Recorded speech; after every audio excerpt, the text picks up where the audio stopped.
Akes. My disability can't stop this ability. I got cerebral palsy and life can't break me. Watch this.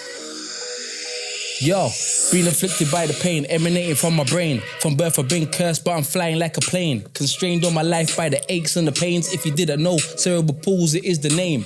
Nothing ain't changed, still up in my lane. Fire in my heart, something like propane. I don't do it for the fame, I'm just trying to make a change. I might roll different, but we ain't different. We're the same, brain damage from inside of the womb, it's kinda mad. Doctor said I had a stroke and it's looking kinda bad. Before I was 1 year old, I lost my dad. Wish I could change the way I am, but I guess it's God's plan. I remember when I had to leave the classroom for physio. I got a weak left side, but I'm jiggy, bro. Had it since birth, diagnosed from 3 years old. And when it's cold, I feel the cold straight in my bones. Botox every month, trying to sort my muscles out. Walk a mile in my shoes, tell me about struggle now. Having splints in my shoes, really made me worry about. When I go back to school, somebody's gonna draw me out. I remember St. Luke's, it was sports day.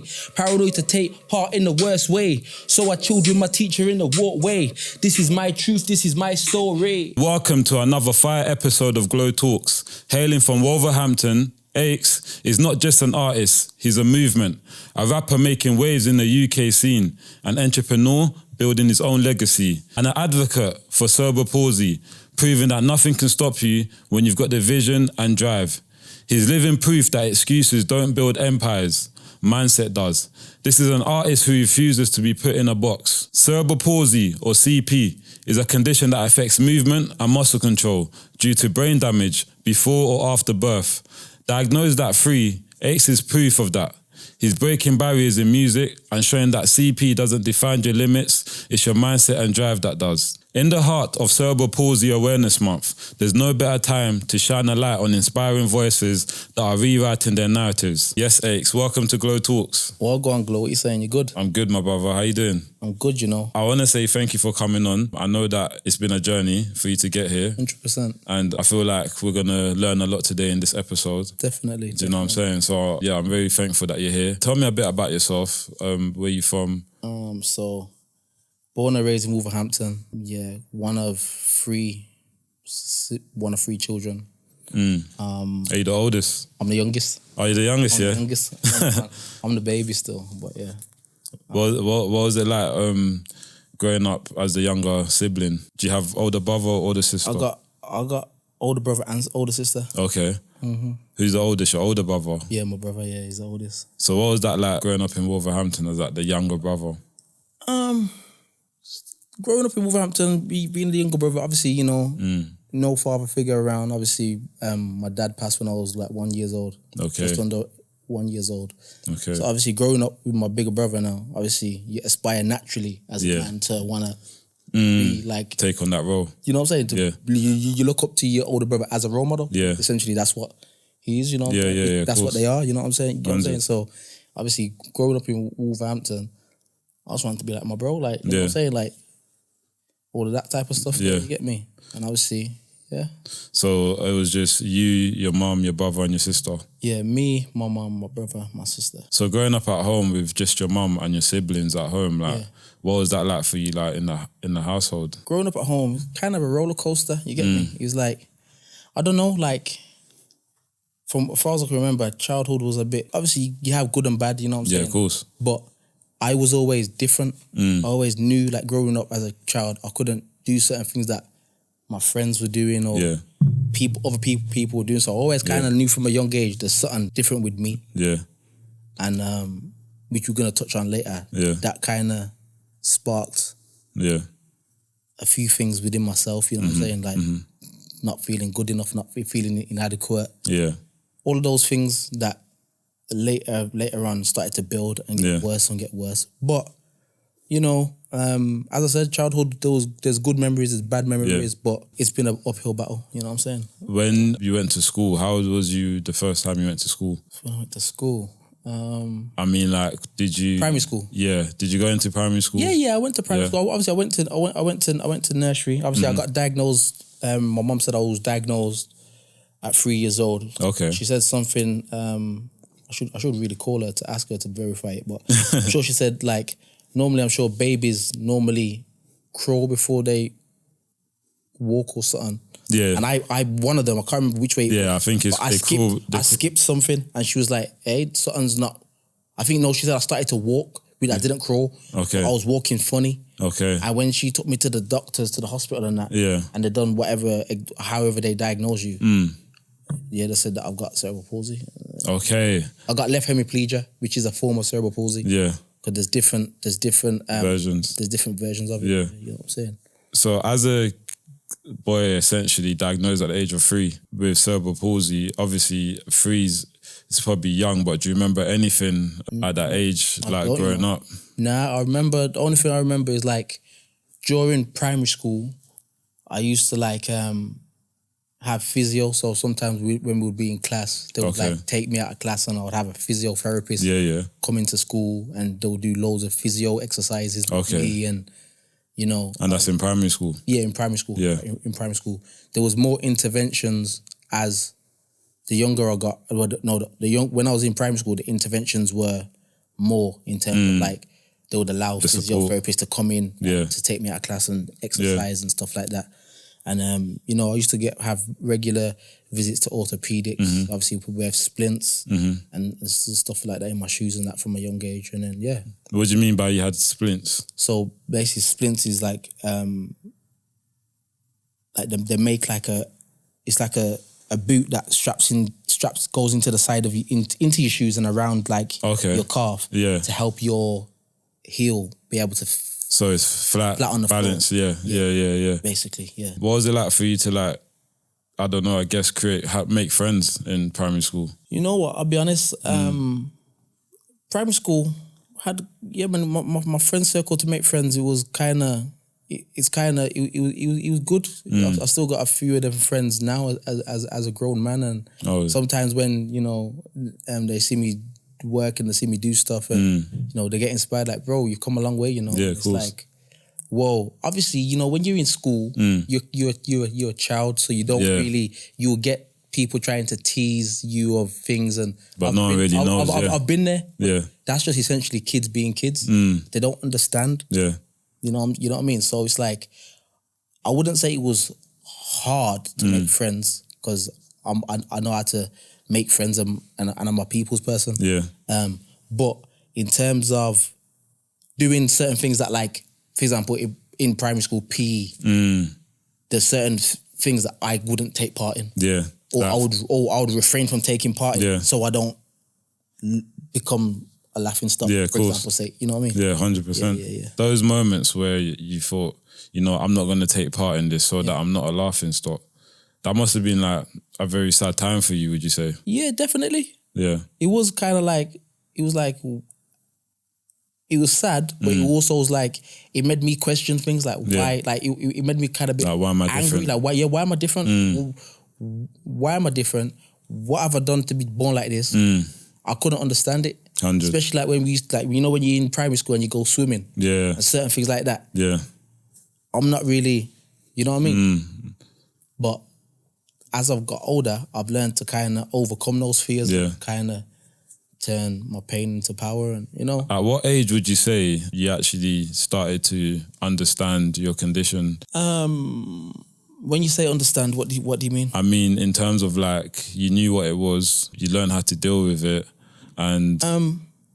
Okay, so I would say I kind of started to understand my condition probably when I went to senior school, I would say. Okay. That was when I kind of... Obviously, I've always accepted that I've got a condition. Yeah. But obviously, as a kid, you don't really understand yeah, exactly. What it is. And what's going on, yeah. So, but again, we're taught naturally as black people that there's nothing wrong with you. Yeah. So obviously, I went through a stage of hiding. 100.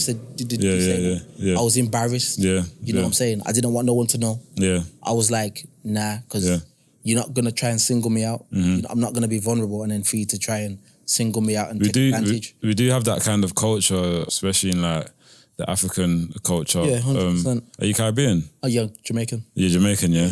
I'm Congolese. Okay. It probably is the same in the Caribbean culture as well. It's like, if there's some sort of deformity or disability in a child, it's like the parents kind of not shield you, but they just keep you away a bit from like the chaos. I don't want to say like they're hiding you away, but it's like they're protecting you more. Yeah, so then more, but like I wanna big up my mum and big up my grandma as well. Cause like you see, when I was like very young and that, they used to like massage my obviously my hand used to be very stiff. Like sometimes when I have bad days, it's really stiff. And obviously they used to like my grandma would come and massage my arm and my leg, and my mum used to do the same and make sure that, you know, when I have spasms and that and it gets really tight and stuff. So all those things do help, but as in talking and seeking therapy, like for example, something's wrong. Two different things. We're not really taught to express emotions or taught to, there's something wrong. Okay, what's wrong? You know, get what I'm trying to say? It's like nothing's wrong, or even if something is wrong, life's going so fast and things are happening. You have to just learn to deal with it.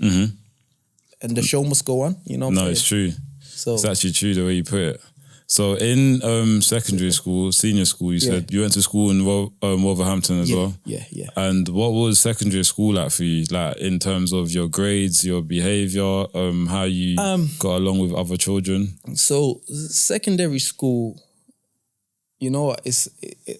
Secondary school was a monumental moment in all our lives. You know what I'm saying? But going from that transition from primary school to secondary school was kind of like, you're now in the real world. Did you go to all boys or mixed? Nah, it was mixed. Okay. It was mixed. I went to all boys. You went to all why are you looking so short? Nah. Why for that? Yeah? No, do you know? Yeah, I went to all boys still. Oh, did you? Yeah. Okay. All boys. What was that like? For me personally, I mean, I was born cross-eyed. Okay. I don't know if that goes down as a disability or not. Could be. Because I've had it corrected since. But I was actually born cross-eyed. So obviously I don't want to say I can relate to you because it's two different things, you know what I mean? But you can, because you obviously, you know what it is. It's you know, me understanding disability now, it's like when people say people who have ADHD, not all disabilities are visible. There's invisible disabilities, and some are more severe than others, some are more mild than others, but you was basically born with impairment. So you had to get that corrected. So in some form of capacity, you could say you had a disability. I did, you're right. Yeah, I was born cross-eyed, and for me, primary school, obviously I wasn't born in this country as well. Yeah. So when I came over, I was fresh. Like, you know how it goes. Come on, 100%. So primary school for me wasn't like, my first few years wasn't really exciting. Do you get me? But it is what it is. Man got along with it. I probably got it corrected when I was like in year 8 or 9. So I lived with it like for that long. Many years like that. Yeah. So I went to all boys. You know what it's like: competition, egos. 100%. Egos, pride, all of that. All of that in the mix. So definitely. But I think like when I went to, you see my school that I went to, I went Colton Hills. Yeah. Colton Hills, and that was like the school for bare people. Everyone from different ends would go to the school. Okay, like the school in the community. Yeah. You'd have other schools, but that was like one of the main schools in the community. So you got people from everywhere, and obviously it's like, boom. Obviously, you know, you land in year 7, assembly, you meet people. You go to year 8. Yeah. Going through school, obviously inside the classroom, man was good. To be honest, I wasn't really on badness anyway, like that. Really, if I keep it G. Yeah. And I did get kicked out. When did we get kicked out? I think we got kicked out over some funniness. Being in the wrong place at the wrong time, I think in year... They kicked you out for that? Yeah, basically some guy that we was in school with must have was doing some funniness, and we was all together, and it was going to... No, it wasn't science. I think he was going to languages, French or something. And he was like, you know when you're a kid and the guys fighting with the girls and all that, because we're all there, and I think one of the girls must have slapped one of the next man. So it was kind of some crazy. It was something crazy. Nuts, isn't it? And then obviously the main kid was doing some craziness, and then obviously because we was all there, you know what schools and teachers are like. Everyone. If you was there, you got kicked out. I think it was only for like a what was it? 4 days or calm. something crazy. Not major. Yeah. Steady. But generally, school's all right, man. Obviously, as you go through the ranks, you start to find yourself. You know, get a bit older and that. Yeah. What was your grades like? What did I do? I done a diploma, you know. So when I was doing like GCSEs and that, they offered you either you can do maths, English, all of that, or you could do like the BTEC diplomas. Okay, that was when it was first coming out. Yeah. So I ended up doing like a BTEC diploma in creative and media, I believe. Yeah, creative and media. Okay. And essentially that was basically you go to other schools now. So I'd leave my school 2 days a week and I'll go to another school. Yeah. But everyone who does that course from other schools will go to the same school. So you're just networking. So I ended up going to where they'd done my course. I ended up going to, I think it was St. Peter's. St. Peter's. Yeah. And my cousin went there. My cousin went there. Liam Payne went there. A couple of the men from the ends went there. Yeah. And obviously, like you said, man, I was just networking and, you know. Obviously, you're a rapper. You make great music. Thank you. Well, you're an ambassador for cerebral palsy, right? I'm an ambassador for disability, and cerebral palsy is my condition that I have. So I'm basically trying to use my life to change the way that disability is represented and seen in today's society. So at what age was you when you actually thought you're good with lyrics, or you're good with words, or you're good with a pen? Okay, so this is going to take you back to when I was 14, 15. Believe it or not, when I first started making music, I was the guy, and anyone watching this, if you're from Wolves, you know, I'm not telling you, there's no cap, nothing, I was the guy that no one would want to do music with, bro. Really? Yeah, I was.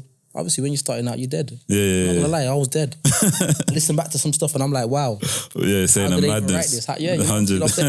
But gotta start somewhere. Back then, it was, that's all there is. Everyone's doing music. You got a man, big up Curls, old school veteran. He used to have like a studio in his house. Yeah. So if you wanted to go studio back then, you phone Curls. Yo, Curls, I want an hour. I want 2 hours. Yeah, we had that as well. Every Saturday or every Friday, he would do sets. So like you'd have 20, 30 man in a man's bedroom just spitting and doing. But I'm dead these times. So I'm like, raw. Yeah, man, same thing. So, but me, one thing about me in life, I never give up. Even if I try something and I don't work, I stick to it and I make it work. You have to make it work. And I'm persistent. 100. So, obviously, I started making music around 14, 15. And then one of my brethrens, I didn't even know him at the time, actually. One guy that I was introduced to recently came out of jail. Yeah. Webster. Yeah. And obviously, we met in Wolverhampton and he was like, yo, I want to start making some music and put together like a little music collective. Yeah. So I was like, yo, I got a guy, Curls. So him, me and a few other of his brethren started a collective called Full Force. Yeah, 4 4s. Full Force ENT. Oh, Full Force, yeah. Yeah, you get me. That was like back in like 2000 that was, wow. That was like 2008, 2009. How old are you? How old am I now? Yeah. 31. Okay. Yeah, 31. So that was like when I was like 14, 15. You used to go to this house to make music. Yeah. And what was it like? It's just a bedroom, mic on the stand. Nah, you know what? My man... Was it proper? My man ripped out his bedroom. Yeah. He built a booth in his room. And obviously he used to have his mixing desk there with his thing and do his thing, man. He's a legend, man. Is he still doing it now, yeah?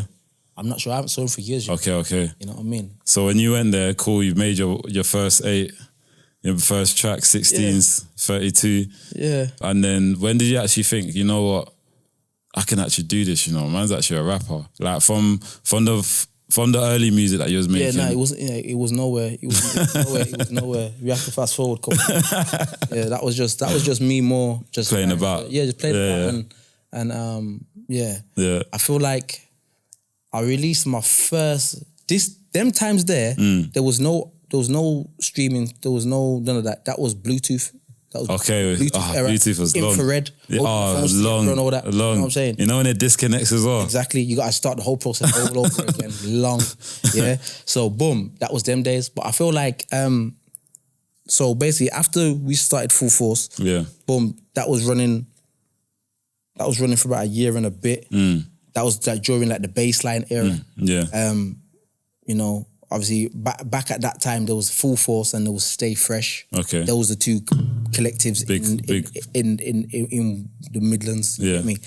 You don't know I come from the place where man roll with that thing in the waist. Don't try and judge my life, no. Don't try and judge my life, no. Don't try and judge my life, cause you couldn't even live my life. Oh gosh, don't try and judge my life, no. Don't try and judge my life, no. Don't try and judge my life, cause you couldn't even live my life. I grind on the road every day, seem the class same way, do my BA. Them man see that and they wanna hit. Boom. I feel like yeah, when I left school, like that was like year 10. When I went to like year 11 and I left school, so school's finished now, I ended up going to Wales, you get me? I went to college and stuff in Wales. Oh, you went to college in Wales? Complete change of scenery. Come on, different. Was that like a choice that you thought, you know what, spin the wheel, or you actually Nah, you know what it was? It was kind of, it wasn't even, you know what it was, I'll be honest? Back then, I think, what happened? But at the time, I didn't want to go to Wales. You know what I'm saying? I had my gal, I was like, yo, I'm going to that college where everyone's going to that college. And obviously, because of how Wolves is, obviously my people then was like, brother, you're mad. Yeah. I know who you're around. You're around my man. Yeah. My man does X, Y, Z. Yeah. You not on my watch, you get me? And then, so obviously, you know, man used to visit there and whatnot. And then, yeah, when I left school, I ended up going to Wales, and then man was just there really. How long was you there for? Like when you moved over there? I was back and forth for a while. Okay. Yeah, I was back and forth for a while. Yeah. Back and forth for a while. And so you didn't make it permanent. You didn't permanently move there. You just went there for studies.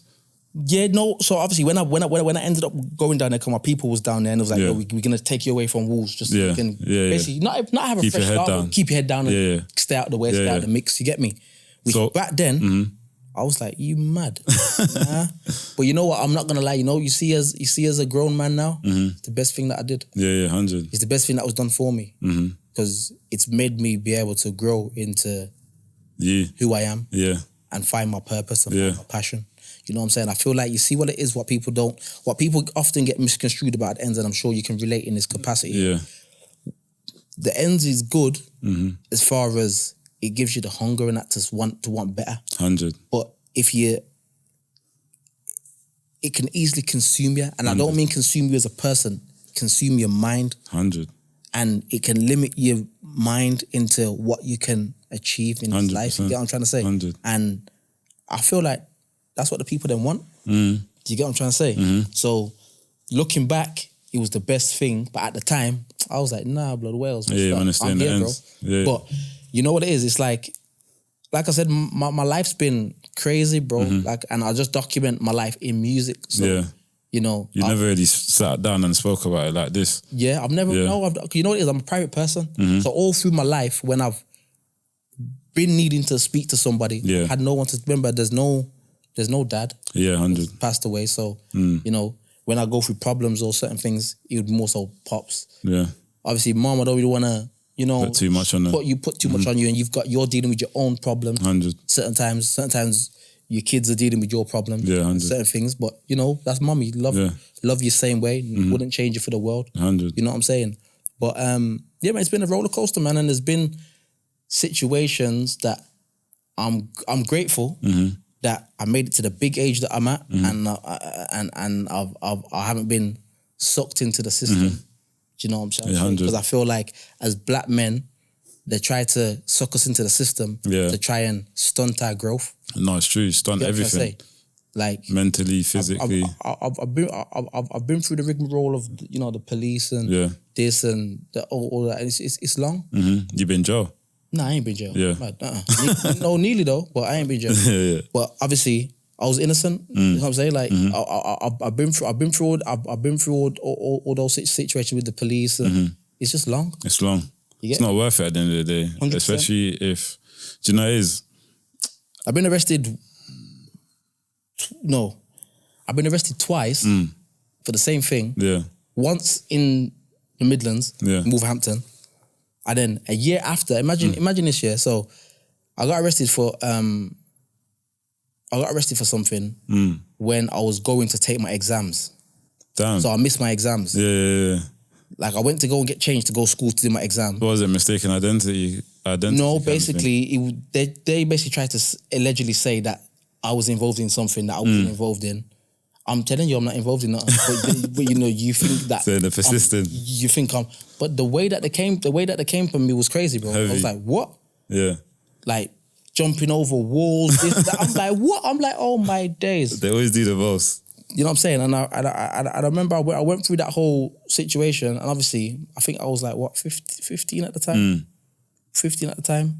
And they obviously they locked me up, had me in the station for like 12 hours. You know, to go through that rigmarole. You're not going to get bail. Start threatening, man.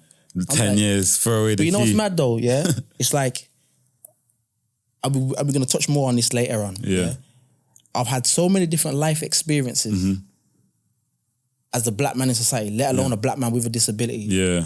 It kind of reinforced for me why it's so important for me to do what I'm doing today. Yeah. I've got knowledge of certain things. 100. But you see me, I'm a person where I don't need to glorify certain things because it's really not that. Yeah. Do you get what I'm trying to say? Yeah, especially now I've got kids and stuff. It's really not that. It's not that, yeah. But this is the first time that I'm even talking on these type of situations in my life. Yeah. You know what I'm saying? And you know, if you've been through something, it's part of your journey, the good and the bad. It is. You know what I'm saying? Yeah, you have to take it with a pinch of salt. 100%. So what's life been like for you in Wales, like, since you've been up there?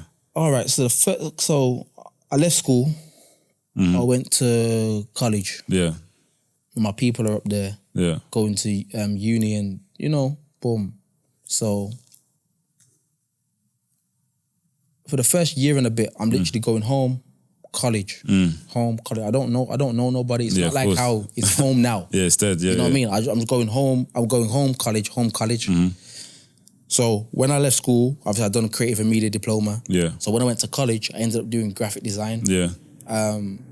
So it was always very like creative. Yeah, very creative. Because from when I was in school, I used to do like t-shirt printing and stuff like that. So I used to like sell t-shirts and whatnot. Okay, makes sense. Yeah. So then when I was in college now, doing my college course, big up my tutors, man. Tony and someone else. I forgot. It's Simon. Really supportive. Big up Tony and big up Simon. Yeah. You get me? If you see this, big you man up. Being serious, man. You know what it is? Man. Yo, you see me in life, yeah. Anybody who takes time out to keep man guided when man are going through certain things. 100. Yeah?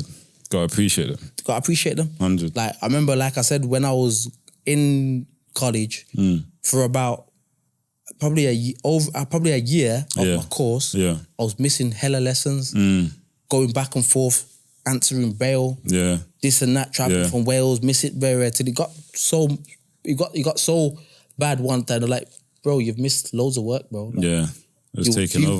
Do you want to take a year off? I said, take a year where? Take a year off where? Yeah. No. We don't quit round here. We're finishing it. We're doing this safe. So ended up doing all that. Going back and forth about a whole year. And you know what the mad thing is? The police arrested me when I was like 16, 17-ish, yeah? And they had me on bail all the way until when I was going to turn 18. They set the trial. The trial was going to end on my birthday. They think they're smart. The trial was going to end on my birthday. They want to do that as an adult. Exactly. Yeah. You get me? And obviously, through that time, going back and forth to college, this and that, and Tony and Simon, was like, we're here for you, you know, like, don't worry, you're good. Like, just, they used to give me extensions. You know what I'm saying? So big up to Tony and Simon, man. I appreciate you, you know what I'm saying? Big them up. And you passed it. Come on, 100%. Passed that, and then I went straight to uni. And when you went uni, what was like your thought process in uni? You know what it is? What did you want to achieve? At the time, I didn't even know why I went to uni. I just knew that I didn't want to finish college and not do nothing. Yeah. I don't like to just not do nothing. Yeah. You know You want to stay active. active. I'll figure out what I'm doing later on. Mm-hmm. You know what I mean? So I didn't ever go to uni to like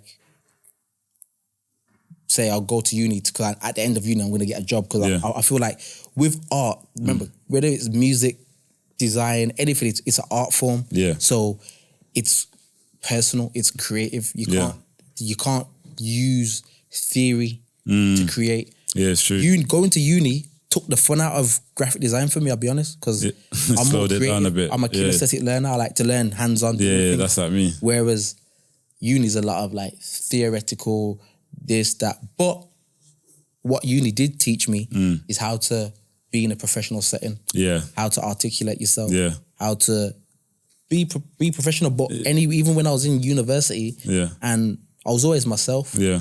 You know what I mean? Yeah. And I've built some good relationships. Like one of my good friends, Shannon, she now works for Disney and Netflix. Yeah. You know, so I got some good friends that I've met on my journey. Like one of my good friends, Ibby. Yo, he designs Javante Davis's logo. Oh, is it? Tank. He designed that. Some good sort of. But the journey's been inspirational. I've been watching a lot of his fights as well. I didn't catch the one on the weekend just gone. I missed that one as well. But yeah. But I just watched the old ones on YouTube. Okay. Like all the old ones. I was watching one literally last week where it started at his age now. Yeah. And it was playing backwards. So it's getting younger and younger and younger. And you can just see that the talent he's got is mental still. Yeah. He's Southpaw, innit? I'm Southpaw as well.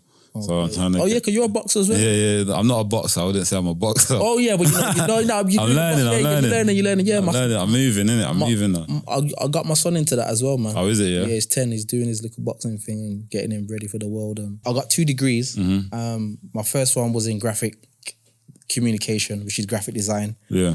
And then after I done that, which was 3 years. Yeah. I went back and done my PGCE, which is a postgraduate certificate in education. So basically, I'm qualified to teach. Yeah. In, you know. Yeah. And did you go on to teach? Not the traditional way, as in, you know, not like going to get a job and Yeah. obviously I've applied for jobs, but I've never really been successful applying for jobs and that. So do you feel like, why do you say you've never been successful? Because you never continued to pursue it, or because they wasn't accepting you? I feel like, you know what it is? I feel like at the time, I feel like in Wales, it's a bit hard to get certain type of jobs. You know what I'm saying? And especially, I would say, it's kind of hard. Would you say being a black man and a black man with a disability, a lot of people closed the doors on you when it came to? Yeah, Cause don't get me wrong, I have had jobs. Yeah. Like I've worked retail, JD, sports direct, all those type of things. But it didn't last long. Yeah. I remember one Christmas when I had a shift in JD, some shoplifter must have come in at Christmas, no trainers. And they want me and whoever I'm working with to run and chase a man to me. There's no consideration. No. Not gonna happen. And obviously, even when you're working like retail, obviously retail's the worst. But obviously, you know, with my condition, sometimes I can have a bad day where my legs playing up and this and that, and they don't really have no compassion. So it's like, for me, I knew from very early, this ain't for me. Does cerebral palsy affect you more in the cold, or is it not 100%. Weather dependent? Oh, it is, yeah? Yeah, in the cold, obviously your muscles stiffen up. Yeah. And obviously you feel more cold straight to your bones. So it must have been very hard, like working in retail in winter, for example. 100%. Yeah, I could imagine. And one of my good brethren got me the job. Big up Reese. Yeah? Reese, if you see this, you know there's no cap. Yeah.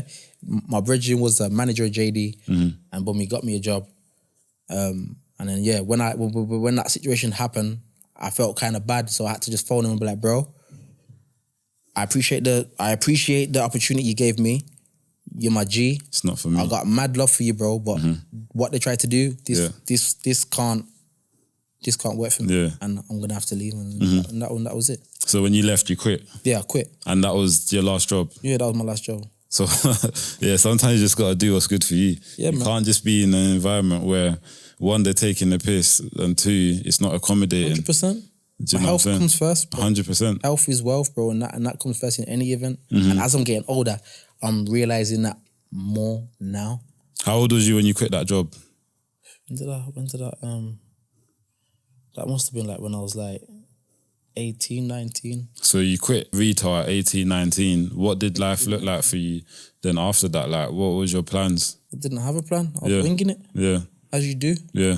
Still winging it now. Yeah. No, I'm only joking. No, we're not winging it now. We know what we're doing now. We found our purpose. But I don't know, like life at that stage was kind of like, I don't know, I was doing my degree. And obviously, you know, you can't live very good as a student. I thought, let me try and get a job to try and, you know, boom. That wasn't working. So then when I quit there, I was like, this ain't for me. I just started to focus on my degree, and I started to make music. Yeah. Started to make music. This was like between 2012, 2013. Yeah. Okay, that's when you really took music serious. That was when I started to get back into music, because my brethren just come out of jail, Deadly, big up Deadly. And obviously we kind of linked up and we started to make music. And obviously that was, then in 2014, I released my first project, the War EP. The War EP, yeah? Yeah. What inspired the War EP? Anger. You know what it is? You see, when I make music, I just captivate and time capsule elements of my life. Yeah. So because in that gap from 2010 to 2014, there was lots of anger built up inside me in life. What was you angry about? What got you so angry? Yeah. There was loads of things I was angry. Like I said, I went through that situation with the police. Just me being angry at the world for, you know, and obviously you come from, you have that ends mentality. Yeah. You know what I mean? So it was kind of like I was a very angry person. Yeah. Obviously you channeled that anger through music, right? And you released War EP.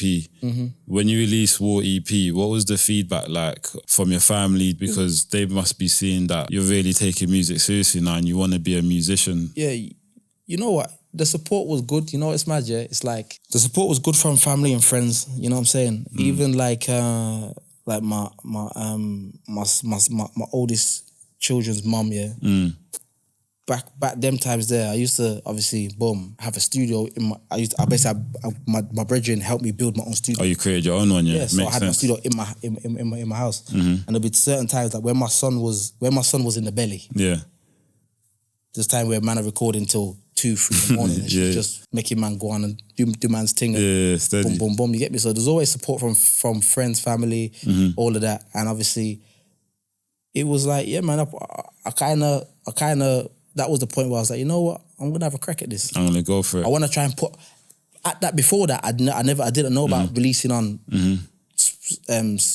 Apple Music, Spotify. Yeah, it was just straight. I was like, it was CD. something I always wanted to do. I want to make my own CD. I want to make my own this. I want to make my own that.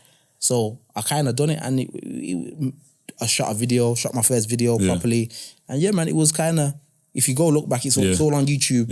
It's all, you can see from the journey from then till now. It's been growth and change and blessings. But yeah, man, it was a good start. When you started rapping when you was younger, and even when you released your first EP, was you already involving lyrics about your condition? No. That comes way later. You see, okay then. So when I started making music, I come from grime. Yeah. So it was. Who's your best grime artist? Of all time?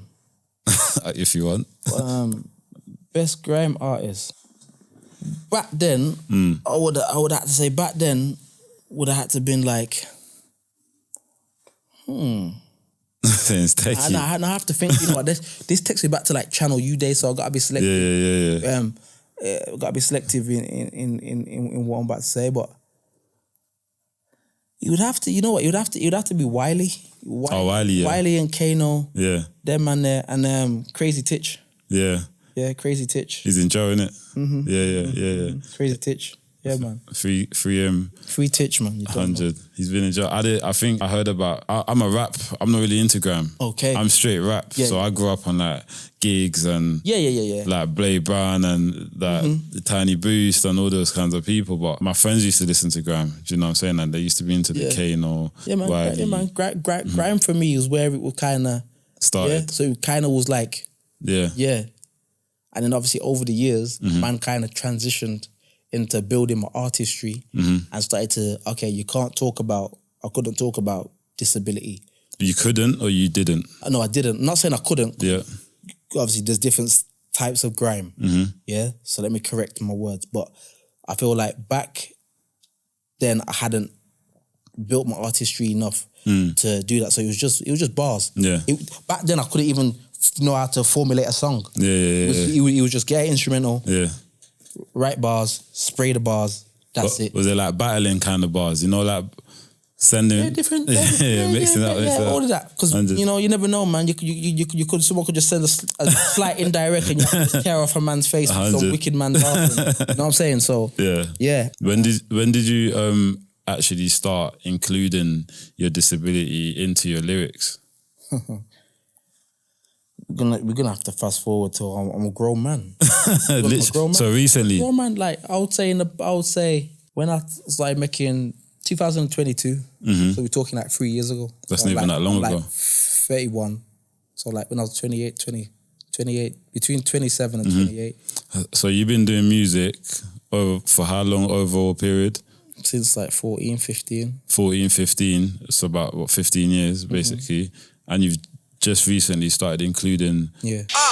Being afflicted by the pain emanating from my brain. From birth I've been cursed, but I'm flying like a plane. Constrained on my life by the aches and the pains. If you didn't know, cerebral palsy is the name. Your condition in your lyrics now. What made you have that change? Why now? Okay, so you know what it is? It's like the reason why I talk about my condition and that now into my lyrics and my music now is because I'm a grown man now. Yeah. I accept who I am. You know, I am Akes. This is me. I can't choose to ignore what's going on because it's a part of me. So I gotta embrace it. Yeah. And I feel like in life, once we embrace our pain, we can turn it into power and learn how to navigate it in a positive way. 100%. You know what I'm trying to say? Yeah. So, but I feel like it was the turning point for me is when I started to have children. Because obviously I had my son. Yeah, I was young, 21, had my son, but I feel like when I had my daughter now, I'm feeling, I got my daughter now, it's different. How old was you when you had your daughter? Like 23, 24, 24. So I was like, my kids can't grow up. I can't be a grown man. Yeah. Running around talking grind bars. Not saying you can't do it. Yeah. I'm not knocking man that do. Yeah. I'm a grime artist as well. 100. But as in like, I thought, I'm a grown man now, so I need to grow. I need to be at the topics that I'm talking on. Yeah. I need to be able to make it relatable. Yeah. Have messages that people can apply to real life. All those shenanigans. 100. You know what I'm saying? So it was at that point that I started to kind of like experiment with my artistry. It's also supporting others 100%. as well. Do you know what I'm saying? Because I think what the biggest thing about disability is people with disability don't share it as much as they should be sharing it. I mean, now a lot more people are sharing it. 100%. But I think maybe if you go back, 10 years? You wouldn't know. Do you know what I'm saying? But this is why I say my disability can't stop disability. You know what I'm saying? So if you look at the word disability, if we bring it back now to the ends, we're talking slang. So if you break down disability, what does it say? Disability. Disability. Yeah. So play on words, man. Like, we're all real life superheroes. You know what I'm saying? We all have 100%. something to offer our society. 100%. You know what I'm trying to say? It's just basically, I feel like it's the confidence. Like having a disability and feeling abnormal, feeling inadequate, plays with your confidence. And you need confidence to be outspoken, you know, so... But like you said, I feel like we're living in a time now where the people who haven't got a voice, people like me and a few other people that I've met along my journey are being the voice of the unheard and of the unspoken. Have to. You have to be. Have to be, 100. You know how many times I've like been to the supermarket and I've pulled up in a disabled badge and I've been attacked. Attacked by who? By old people. Or like Caucasian people. Because like, your disability might not be visible, You know what I'm saying? Yeah. I posted a video on my TikTok. Yeah. I went to Audi and the guys threatened to phone the police on me. I'm saying to him, phone the police then. He's like, well, show me your blue badge. Yeah. Show me your blue badge. And I'm like, I'm about to show him my blue badge. My baby mom's like, don't show him no badge. Yeah, you don't need to show him nothing. Yeah. But I'm, you know me. You're just trying to cut through. I'm trying to cut through, bro, because you know what it is?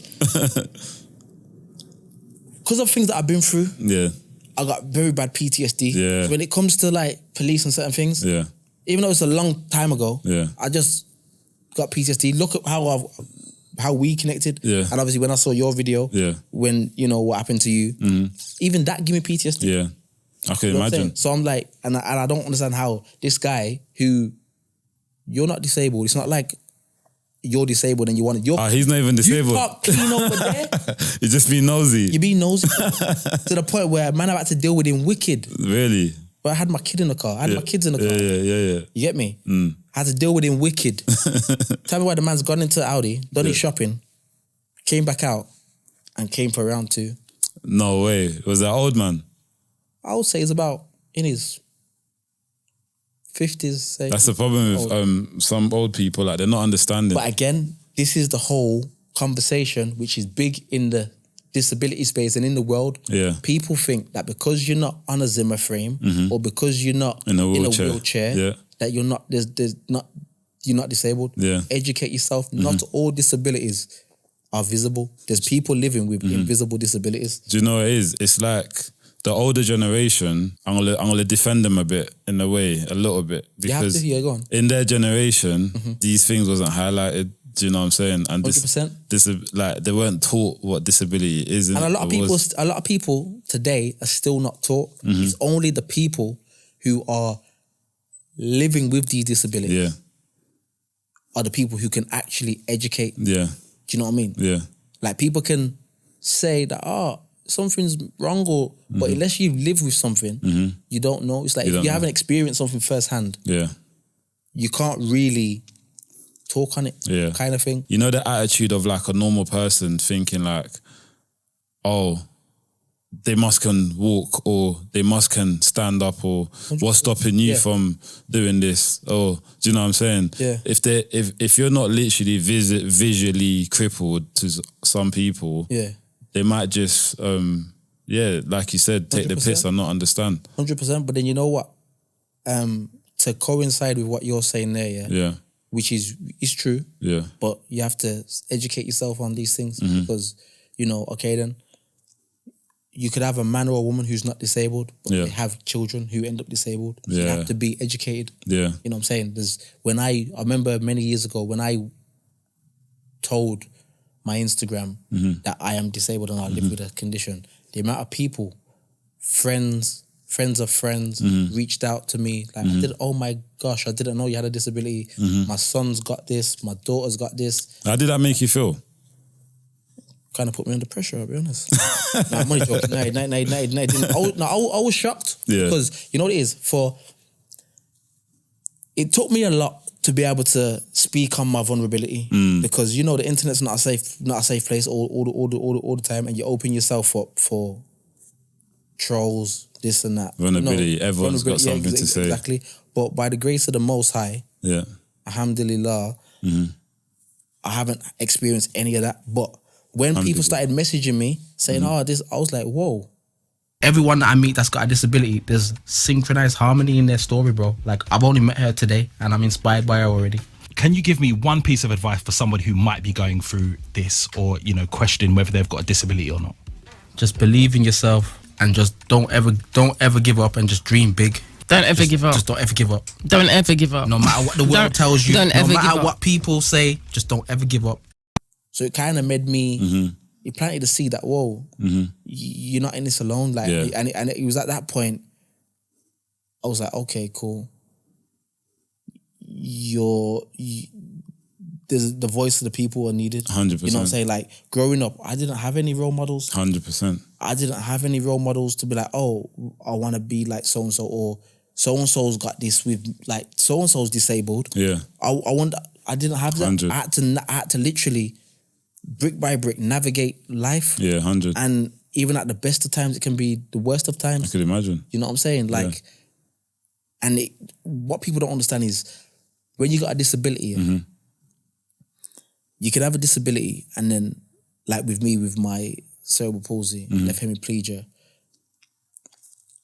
as well as that, you can have things like anxiety, depression. Yeah. Your mental health starts to, Deteriorate. And these are real life things. And like I've been exposed to mental health and stuff from a very young age. Of course. Through family members and stuff like that. So it's always been a different kind of, I've always held it in a different regard, especially when you're dealing with the vulnerable. Yeah. You have to deal with them, you have to nurture them. Yeah. Because they're going through something. You know what I'm saying? And sometimes, like me, I've never had no one when I'm going through things to confide in. Yeah. But it's only now that I'm an adult and I'm in the real world. You got more people to confide in. You would think so. Yeah. But I probably have. Yeah. Because you've got your kids. Yeah. You've got partners, baby mothers, friends, Yeah. family. But when you're conditioned a certain way, it's just deal with it. Yeah, you just deal with it. That's what it is. Just but not it affects other areas of your life. Yeah. Like in my life, I've had situations and people said, how come you just like closed off? You're you don't trust no one, you don't speak. You don't talk much. Your head's just always going, your brain's always ticking. I'm like, I wish I had someone to talk to. Yeah. I've always had to find my own way of mechanically dealing with that's what problems. it is. Yeah. That's what it is, you know what I mean? 100%.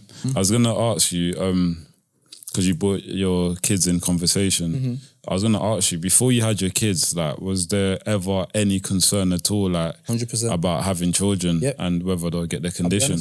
I didn't want any kids. At all? No, because at the time, not that I didn't want kids. Of course I wanted kids. Kids are your legacy. You know what I mean? Like I said, my dad died when I was 11 months old. Yeah. So for me, it's just like he's living through me. Yeah. So kids that I have I will live on through them. Yeah. You know what I mean? But one thing that did scare me is knowing if my condition is hereditary. Like cerebral palsy is not hereditary. It's not? No, it's not hereditary. Okay. So basically, obviously you get it from either before birth or during birth. Yeah. So it's not hereditary. So when before I had kids, that was my biggest fear. Yeah. It was my biggest fear because I was like, my whole driving factor behind the thought of not wanting to have kids was I don't want my kids to grow up like me. I don't want them to go through what I have to go through, feel like what I have to feel, feel, and all of that.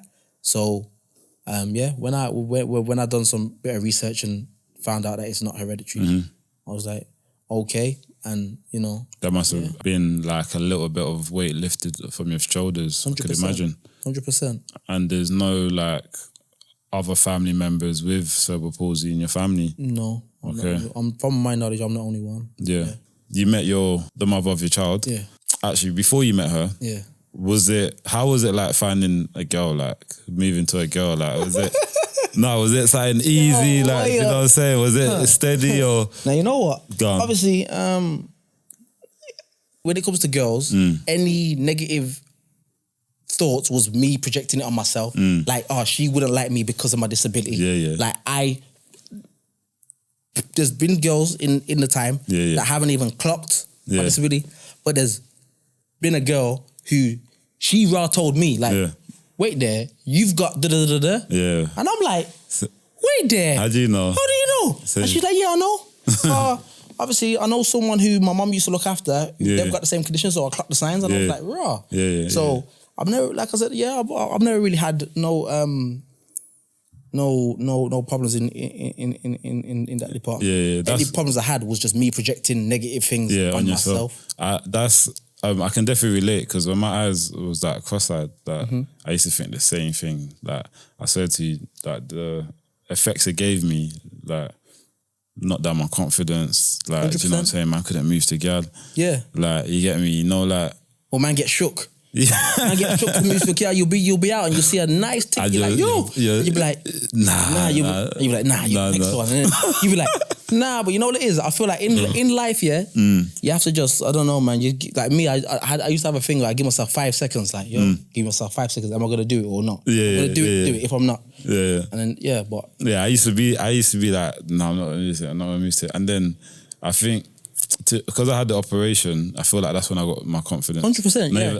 I know that's when I got my confidence. Yeah. But then my attitude moved on to like, what's the worst that could happen? Like, do you know what I'm saying?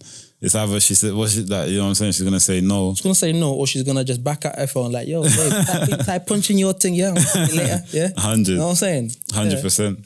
So when you had your kids, your first kid, your son, what was that like being a dad with cerebral palsy and being a father to a boy? It was. You know what? You see, my son, my oldest son. All my kids are blessings. All three of them, yeah. But you see, my son, he doesn't know, and I actually make a record, and I put it in a record. Mm-hmm. He actually saved my life, bro. Your son saved your life. He saved my life. What happened? Because basically, I was living in Wales back then, and obviously, my big brother was back in the ends. Yeah. And when towards the end of my degree, some situations were happening in the ends involving Broski. Yeah.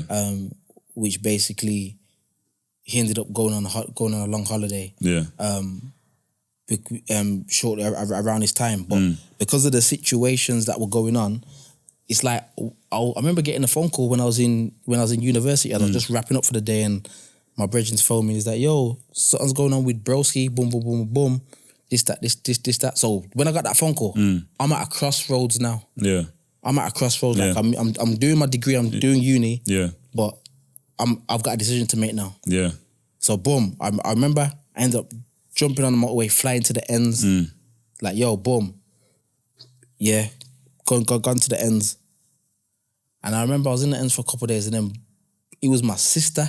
My sister called me to one side, and she was like, yo, whatever you're about to do, don't bother with it. I'm saying, what you mean? I'm saying, but you can't tell me now. You're mad. Like, broski, boom, boom, boom. She's like, nah. And then she said something about so-and-so's pregnant. I'm like, huh? Pregnant by who? Yeah. Why? So I'm like, she said, no, obviously, Kay phoned me and said, yo, she's pregnant, boom, boom. I'm like, swear down, she didn't tell me. Yeah. So it was kind of at that point where I knew that the Most High, you know what I mean? The Most High made that happen for a reason. Yeah. Because I was at a crossroads, so he was either going to make me or break me. And it kind of made me, before having my son, or knew no one was having a son, I didn't have nothing to focus on. I didn't have no purpose. So you're saying he gave you that guidance? You know what I'm saying? Yeah. And once he was born, obviously, natural father thing, you into football? Me? Yeah. No, I'm not really into football, you know. What about like, because I'm just thinking as a boy, what kind of activities did you think like, did there anything limit you? Like interacting in the first like baby, you know when you have like newborn baby, like I'm not really good with that, because one time when my son was born and I was holding him, I was feeding him, he slipped out my arm. So kind of when that kind of happened, I kind of refrained from the, you know. But obviously I'm not really into football. I'm more creative music and that. So as he was getting older and stuff, obviously I built the bond, and obviously, you know, I'm an active dad. I take care of my responsibility. That's number one. You know what I mean? And obviously now he's 10 now, and he's like my number one fan, bro. He's into his music. Into his music. Is he in rapping as well? Yeah.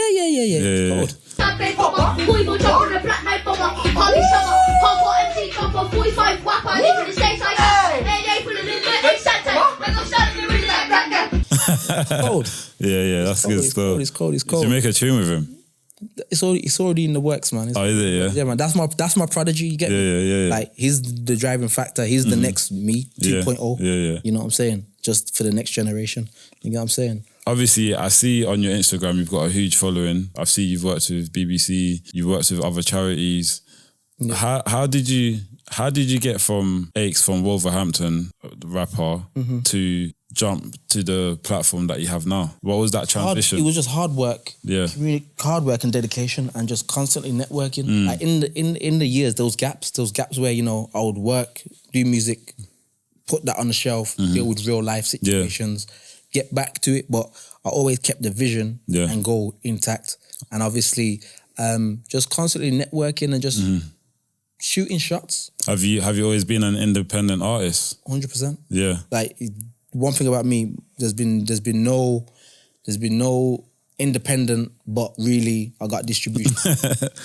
This is all DIY, bro. Yeah. Make my own music, record my own music, send it to the engineers, get them mixed down, link with the band them to shoot videos. Yeah. It's all DIY, bro. Yeah. You know what I mean? It's hard for a lot of independent rappers to even get recognition sometimes, you know, obviously 100%. funding and promo, marketing, all of that, do you know what I'm I saying? didn't even know until recently that you can actually get funding to do music, bro.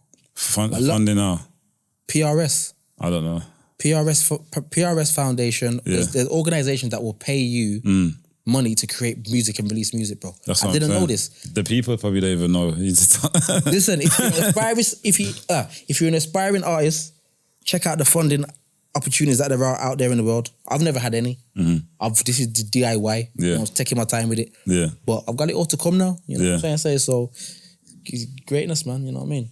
Your style is like really raw, unfiltered and unapologetic. Who are your biggest influences coming up? My biggest influences coming up, in music? In music can be, you can... Okay, in music, my biggest influences is like, as I said, like your Wileys, your Dizzy Rascals, like DWEs, some of the grime pioneers, man. You know what I'm saying? Like JME, Skepta's, like the grime scene that was coming up.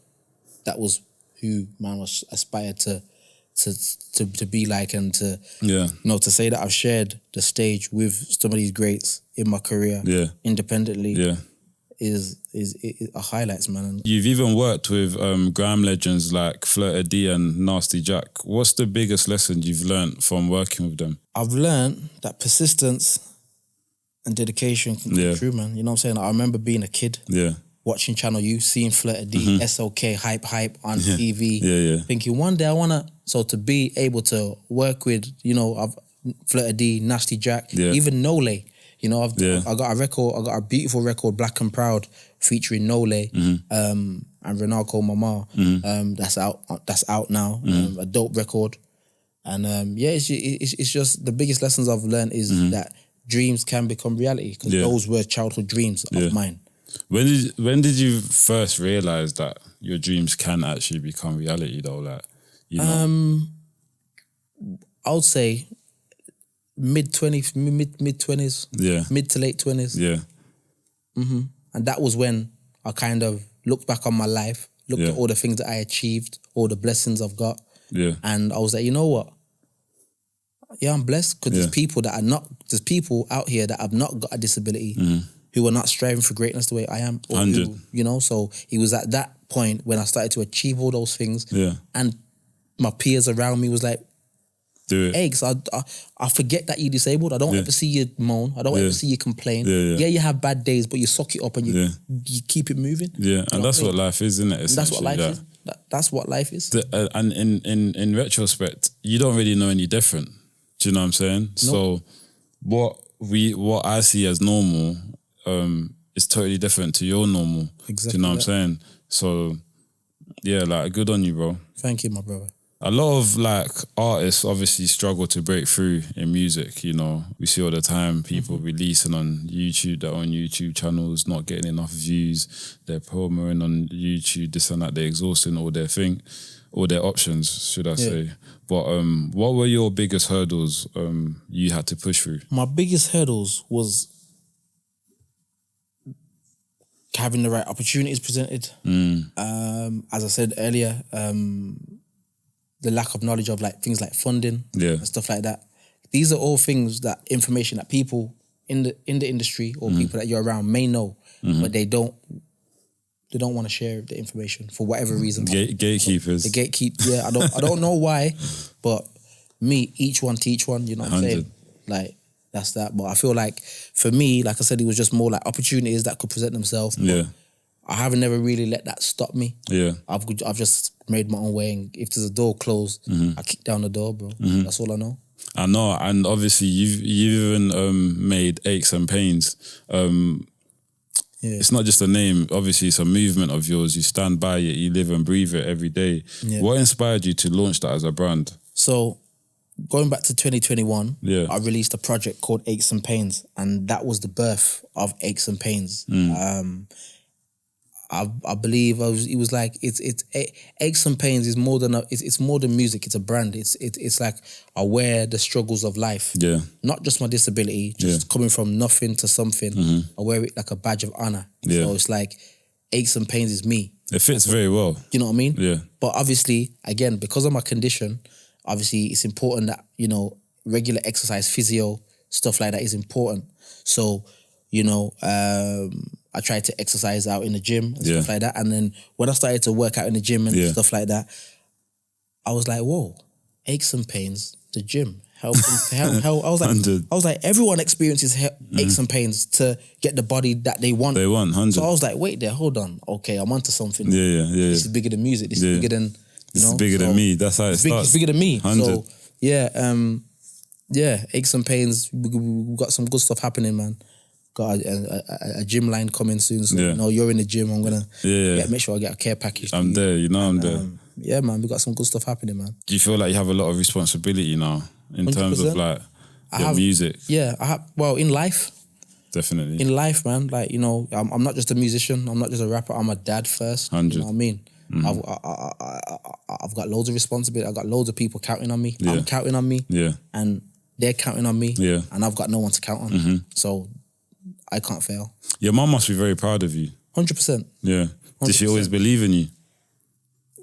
Yeah. Yeah. Oh, yes, she has. Obviously, you know what it is. You see, when you first say you go to your people, you say, I want to do music. They're like, music, what's that? Yeah. Go and get a real job. 100. What do you mean music? Music ain't paying the bills. Music 100. ain't doing this. What are you on about? This and that. But it's only now they kind of see my life and how my life is and what I'm trying to put out into the universe that they're like, you know what? Yeah, man, we rate what you're trying to do. And that's the thing with family, innit? Like, anything you start that's out of the norm, they're always like, no, they're skeptical. Yeah, do you know what I'm saying? But it's only because they want you to do the right thing. Exactly. Do you know what I'm saying? But what is the right thing, though? The right thing is what you do. But the right thing for me is not the right thing for you, though. Exactly, that's what I'm saying. You got people who will leave school, go to college, go to uni, like myself, can't get a job. Yeah. At the end of that, they're like, what do we do? You got people who go to university, get a degree, can't even get a job.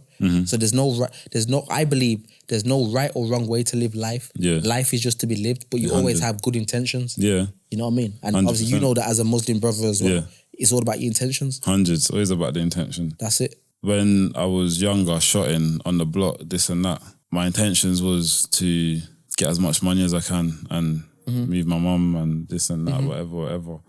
Do you know what I mean? But there were unrealistic intentions in terms of like the risk to reward of it made it seem unrealistic. So my family, I mean, I was in jail when I was like 15. You know what I'm saying? Down. Yeah. I was in jail when I was like 15. So that whole family network, this and that. Yeah. I never grew up as well thinking, you know what, this is what I want to do when I grow up. I had no visions at all. Do you know what I'm saying? But you know what's mad though? Go on. Look at your journey, bro. Yeah.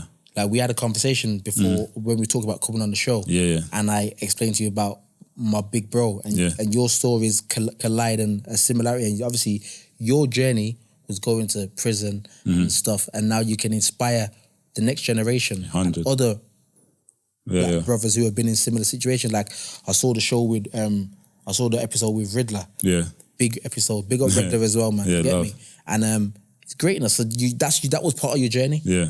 You know what I'm saying? So I feel like life is a thing where it's to be lived. There's nothing's right or nothing's wrong. Everything that you go through, good or bad, leads you to where you need to be. 100. I believe that now though. I believe that now because, bro, there's things that happen in my life, There's things that happen in my life that I'm like, whoa. I said this when I was a kid, but no lie, yeah? Anything that I said I'm going to achieve as a kid, 100. I've done it. 100. I said I'm going to find my dad's mom, find my grandma. I've done it. I said I've got a sister she's in Jamaica, but she lives in America now. Said I'm going to find her, found her. 100. Bare things have happened. It just goes to show, innit? You put your mind to it and you obviously manifestation's real. 100%. And you have to have, obviously you put your mind to it and you have to have the right mindset 100%. as well to be able to accomplish these things. 100%. And I feel like a lot of people don't, they forget that some things do take hard work. You know, nothing's going to come to you easy. like that. Do you know what I'm saying? So whatever vision or whatever anyone has out there, it might seem like it's not working today or like it's not working at all. But if you're really, really, really passionate about it, just keep going. Do you know what I'm saying? Because it's going to work out in the end. 100%. Even when you don't think it's going to work out, it's going to work out. But you know what it is? Two things. Number one, a lot of people don't believe in themselves enough. That's number one. And number two, people don't dream big enough. You always got to dream big. The bigger the dream, the bigger the reward. 100%. But the harder the fight. But trust me, in the end, it will be worth it. All the days that you don't want to do it, show up. All the days that you feel like I want to put it off till tomorrow, show up. You know what I'm saying? Yeah. And things don't happen overnight. 100. Like delayed gratification, yeah, is the key to success, and hard work and determination is too. You know what I'm saying? Yeah, 100. Yeah, man.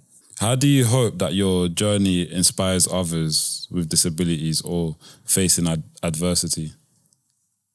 I hope my journey inspires anybody out there in the world with a disability, anyone who's not disabled but is supporting someone with a disability, or anyone who's going through a hard time. Never give up.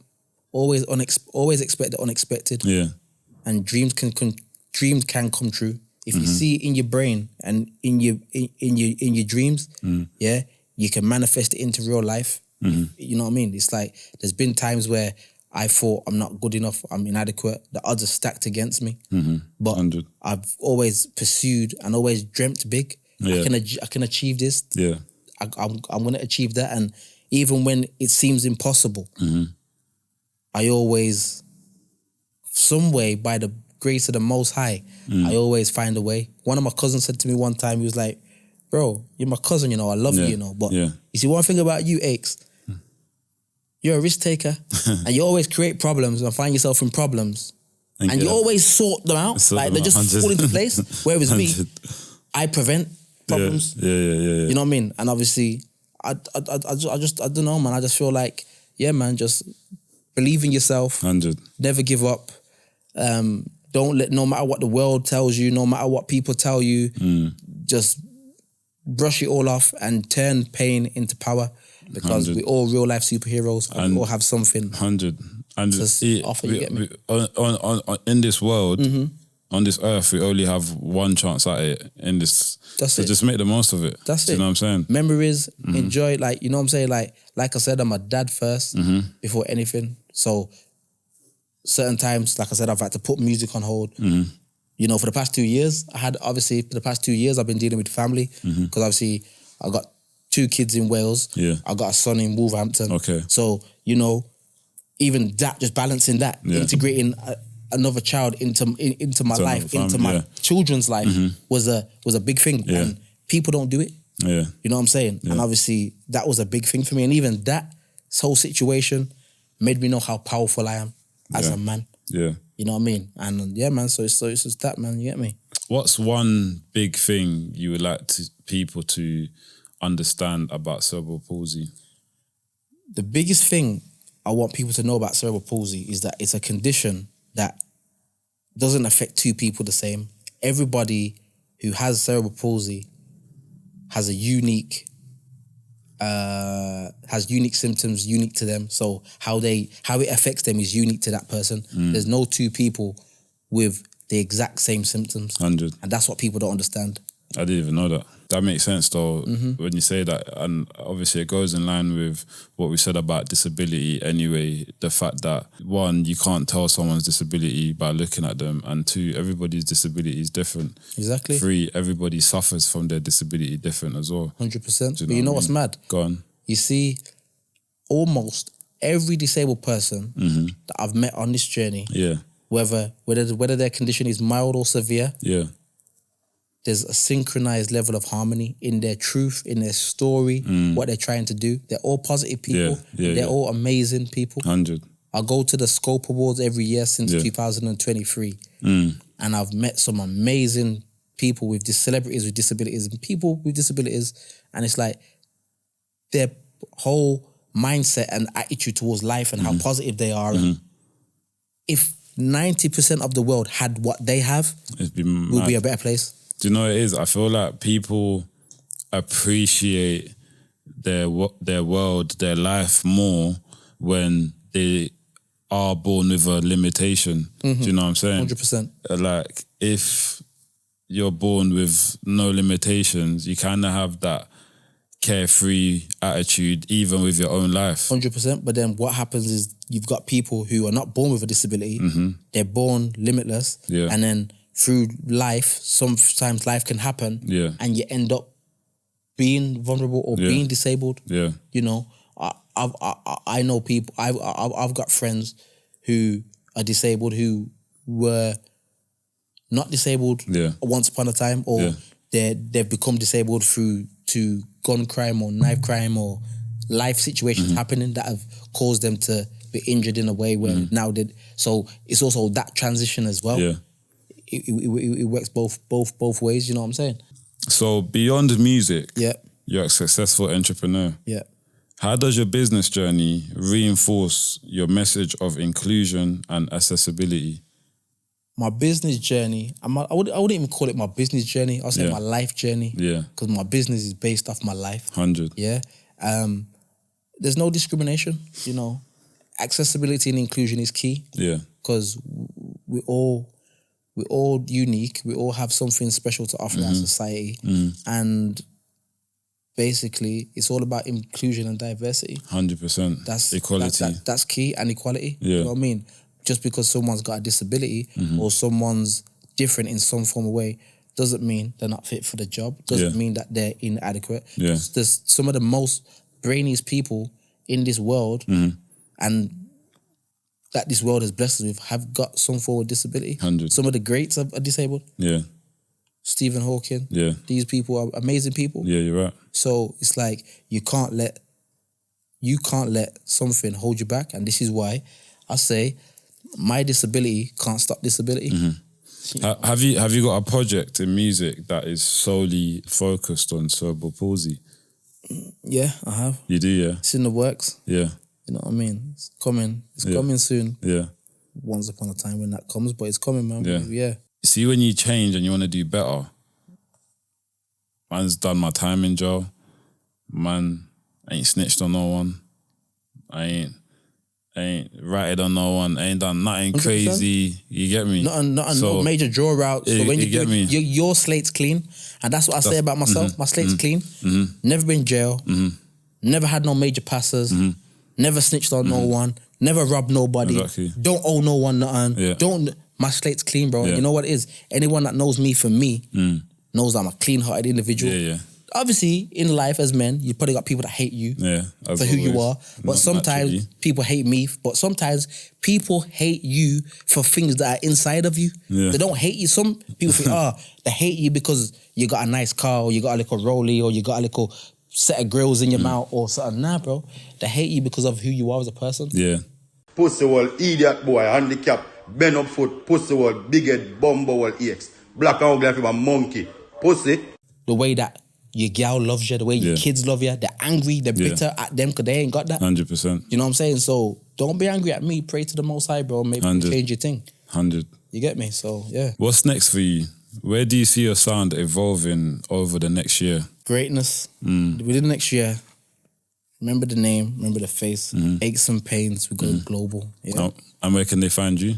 You can find me on social media at Akes UDK. That's AKES UDK across all social media. All of that. Tap in, man. Bro, I swear, I want to shake your hand, man. Thank you, bro. I respect your journey. I respect yours. I respect your strength as well, you know, because you wouldn't have been able to get through your journey without any strength. You know, you've never given up. 100%. You're very determined. You said it yourself, if something fails, you go again, you go again. You don't let any limitation stop you from being a better version of yourself, 100%. you know? And that's all it comes down to sometimes. Sometimes you don't have to reach for the stars, but you can take little steps of being a better version of yourself, and then eventually you're going to reap the rewards. Do you know what I'm saying, bro? Exactly that, bro. I want to say thank you for coming today. Thank you. Thank you for coming on my podcast and making the journey from Wales. Like, you know what I'm saying? Long. You get Go me? straight back now. But this, like I've said it before, I've said it many times, like this podcast is for everyone that has a story to share. Do you know what I'm saying? It doesn't matter if you're traveling from wherever. Do you know what I'm saying? We can accommodate that. Do you know what I mean? And keep up the good work, bro. Keep being a good dad. Keep up the music as well. And yeah, hopefully we stay connected, you 100%, man. We locked in, bro. I'll come up there and go gym and whatnot. You know yo, listen, we're defo gonna have to do the gym thing. 100%. Defo gonna have to do the gym thing, man. As we celebrate Cerebral Palsy Month, what are your hopes for the future, both for your career and for advancing disability awareness and inclusion? I hope for the future that people become more aware more aware of disability and what it means. Yeah.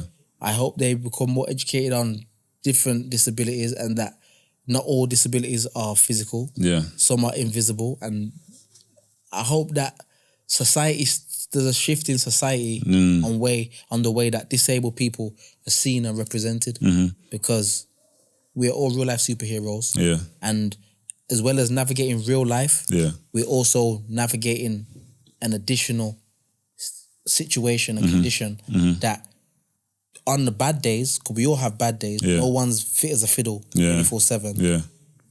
Does have a knock-on effect and play Definitely. on our lives. So Definitely. to have the courage every day to get up and strive for greatness, I just hope that the future disability is seen in a more positive light and people become more aware of it and they embrace it more. 100%. I want to see more disabled creatives. I want to see more disabled people telling their story, you know, connecting with people and educating people. 100%. Because if we don't do it, the government's not going to do it. Who will? Who will, exactly. So, yeah, in light of Cerebral Palsy Awareness Month, I just want to create more awareness around disability, inclusion, and diversity, and cerebral palsy and disability as a whole. And also, obviously, it goes under equality, but I was going to say also colorism, you know. 100%.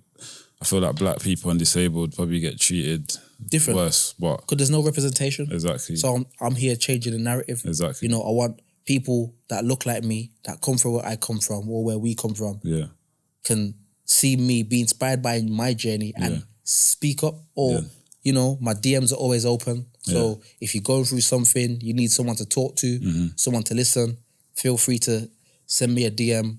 It's open. I'll respond. I'm not bougie. I'm not one of the people who see messages and don't respond.